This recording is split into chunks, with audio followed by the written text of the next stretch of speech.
Welcome to the Fast Five Business News by Fear and Greed. I'm Michael Thompson, and good morning, Sean Aylmer. Morning, Michael. And good morning to you, Adam Lang. Good morning, Michael. Look, in just 5 minutes, we're each going to put forward a big story about markets from the last year. And at the end of it all, the end of the 5 minutes, we're going to decide who wins. So let's jump straight into it. It feels a little bit unfair to nominate myself to go first, but I'm going to do it because, look, I want to talk to you about the best performing stocks of this year because we're not quite at the end of the year, but we're going to call it anyway. So Neuron Pharmaceuticals, the biotech group with 2 drugs in clinical trials for multiple serious neurological disorders that emerge in childhood, comes in at number 1 across the year, rising nearly 200% in 2023 on the back of some very promising results. These more kind of speculative, smaller stocks, often in the healthcare or the resources sectors, tend to top the lists at this time of year. Gold Explorer Emerald Resources is the second best of the top 200, finishing the year 140% higher than where it started, followed by mining tech company Codan, which is up 120% this year. Number 4 for the year is particularly impressive. It gets kind of a special mention on this list. It's James Hardie Industries, which jumped nearly 80% in 2023. Now, James Hardie's done well in the US construction sector. It operates in a bit of a sweet spot, and its share price and shareholders have benefited from that. Accounting software group Xero is another strong performer, having had a pretty rough 2022. It's up around 50%, while fellow tech leader REA is up about 46%. Car, which used to be carsales.com, is another top performer from the year. Overall, it was the tech stocks, really, that did best in 2023. A few other worthies. I know I'm running out of time, and you're both looking at me as I'm running out of time. A few other worthies for the year. We had Hearing Implant, Pioneer Cochlear, Super Retail Group, which owns Super Cheap Auto, and Macpac, and BCF, and Rebel. All great stores. I love them all. They all did well. And the best of the top 10 was Fortescue Metals Group, up 37%. I should get an award just for squeezing like 15 different companies into one story, Sean. Yeah, even though you went over time, let me tell you about my favourite market story of the year. And I know you're going to roll your eyes here. 2023 was a year bonds became sexy. Yep, you heard it right. Bonds are back. And they're, well, almost. They're sexy. In an investment portfolio, bonds play a few key roles. Primarily, they are safe investments. Government bonds are backed by the government. So if you invest in Australian or US government bonds, then you won't lose your money unless the government collapses. And that's very, very, very unlikely. The problem until this year is that they didn't provide much of a return, haven't done for a decade or so.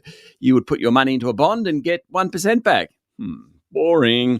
A little explanation here. What you get back from a bond, the yield, depends very much on interest rates. And this year, rates rose and so did bond yields. At one point a few weeks back, you could put your money into risk-free government bonds and get close to 5% back. That's as good as equities. In fact, it's better than most equities. If you put money into bonds issued by state governments, you could get 6%.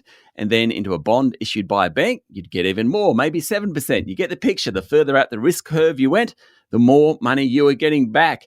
Bonds are also very liquid. You can cash them in and spend your money elsewhere.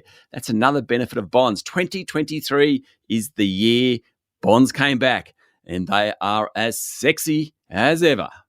Don't roll your eyes, Michael. Adam, over to you. What's your best market story?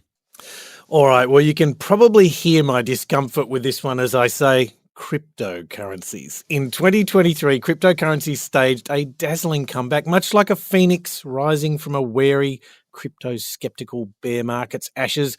Cryptos were led by the brand name Bitcoin and seemed to become the digital darlings of finance again, riding a wave of renewed opportunism, optimism, and way too many abbreviations, acronyms, and initialisms. There were a cocktail of factors involved in global economic shifts, the validation of time in market, institutional adoption, and an invigorated blockchain ecosystem.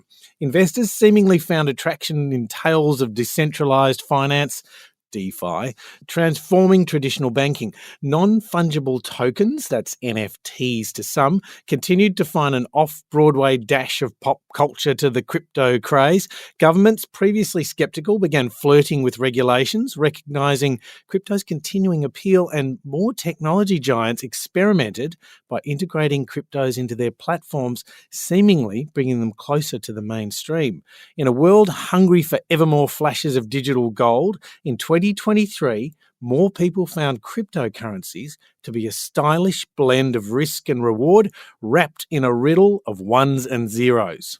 Whoa. All right, I'm going to call it. I'm calling it on this one. The winner today is bonds, purely because of your characterization, Sean, of them as being sexy and then trying to say that they are sexy again as though they have been sexy in the past. But an honourable mention to you, Adam, for your the colourful, such descriptive, emotive language and just how physically uncomfortable you looked saying the word crypto instead of cryptocurrency. I couldn't sit still. I couldn't stand still all the way through it. I just wrestle with it, even physically. I thought it was genius. Michael and I taking ours, so Adam was left with cryptos because you could just see him. He's just disliked. You got me a beauty. It's a superb strategy. Thank you very much, Sean. Thank you, Michael. And thank you, Adam. Thank you, Michael.